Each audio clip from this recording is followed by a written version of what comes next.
संत शिरोमणि श्री श्री 108 परम पूज्य विद्यासागर जी महाराज, परम पूज्य ज्ञान सागर जी महाराज और पूज्य उपाध्याय गुप्त सागर जी महाराज एवं कार्यक्रम में उपस्थित सभी पूज्य संतगणों के चरणों में शीश झुकाकर मैं प्रणाम करता हूं। विद्यासागर जी महाराज, यह सच है कि आज परम पूज्य विद्यासागर जी महाराज और के 50वें दीक्षा के वर्ष के अवसर पर यह संयम स्वर्ण महोत्सव का आयोजन किया गया है। मैं स्वयं इस कार्यक्रम में उपस्थित होना चाहता था, लेकिन अस्वस्थ होने के कारण चाहते हुए भी मैं इस कार्यक्रम में उपस्थित नहीं हो पा रहा हूं।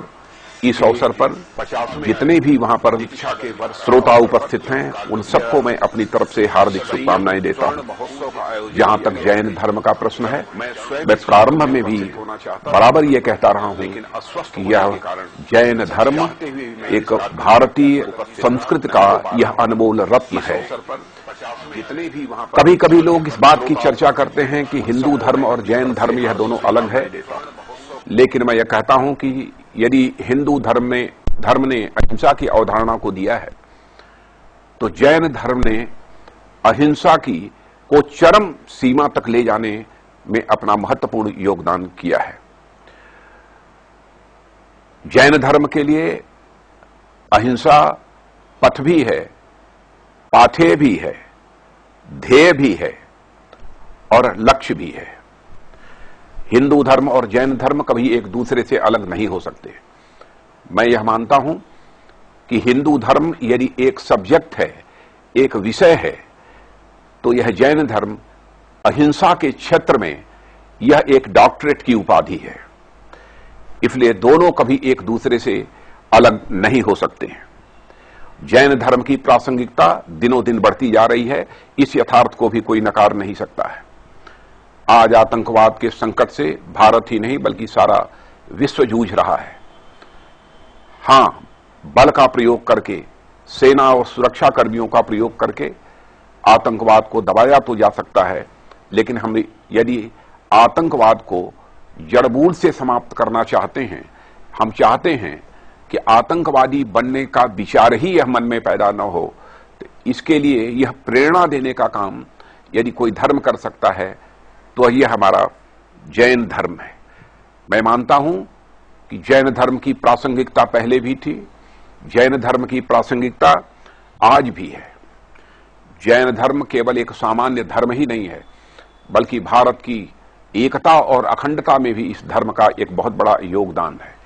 आज के लगभग 2400 वर्ष पूर्व जिस चंद्रगुप्त मौर्य ने चाणक्य के मार्गदर्शन में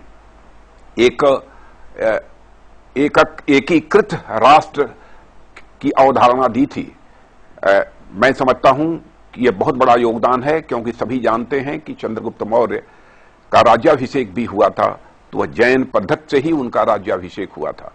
इतना ही नहीं, बल्कि अपने जीवन के अंतिम क्षणों में श्रवण वेला में जाकर उन्होंने अपने जीवन का अंतिम समय वहीं गुजारा था। यानी जैन धर्म का राष्ट्रीय एकता में भी एक बहुत बड़ा योगदान है, इसे कोई नकार नहीं सकता है।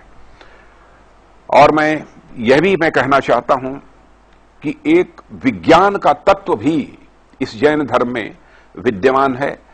शायद बहुत लोग यह नहीं मानते कि जैन धर्म और जैन धर्म में विज्ञान तत्व यह कहां से आ जाएगा, लेकिन मैं कहता हूं कि वह विज्ञान तत्व है।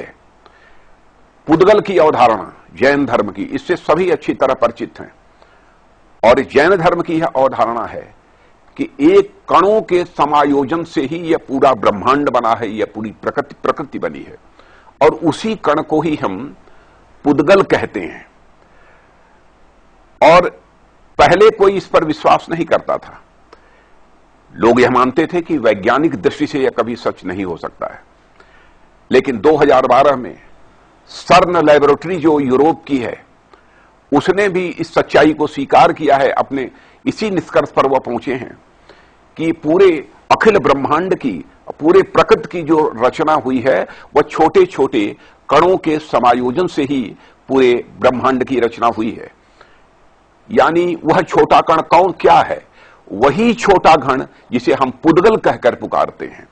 इसीलिए मैं कहता हूं कि जैन धर्म को केवल राष्ट्रीय एकता में ही इसका योगदान रहा हो, लोगों के अंदर सदाचरण पैदा करने में ही योगदान रहा हो, भारतीय जीवन मूल्यों के प्रति आस्था पैदा करने का योगदान रहा हो, इतना ही नहीं है बल्कि मैं कहना चाहता हूं कि ज्ञान विज्ञान का भी तत्व यदि किसी धर्म में विद्यमान है तो वह जैन धर्म में यह विद्यमान है। मानवेतर मानव की ही नहीं बल्कि मानवेतर प्राणियों की भी सेवा का संदेश यह जैन धर्म देता है। जड़ ही नहीं, चेतन ही नहीं बल्कि जड़ की भी सेवा का संदेश यह जैन धर्म देता है। इस मेरा पूरा विश्वास है कि जैन धर्म का जितना ही प्रचार प्रसार होगा, हम जिस प्रकार से शांति सौहार्द का माहौल भारत में ही नहीं सारे विश्व में स्थापित करना चाहते हैं, तो इस लक्ष्य को प्राप्त करने में निश्चित रूप से मानव समाज को कामयाबी हासिल होकर रहेगी। मैं पुनः आप सबसे मैं क्षमा चाहता हूं कि अस्वस्थ होने के कारण चाहते हुए भी आप सबके बीच मैं नहीं आ पाया, मुझे इसका खेद है। मैं पुनः सभी संतगणों के चरणों में शीश झुकाकर प्रणाम करता हूं और आप सभी श्रोतागण को इस अवसर पर अपनी हार्दिक शुभकामनाएं देता हूं। जिनवाणी चैनल यह पहला चैनल है।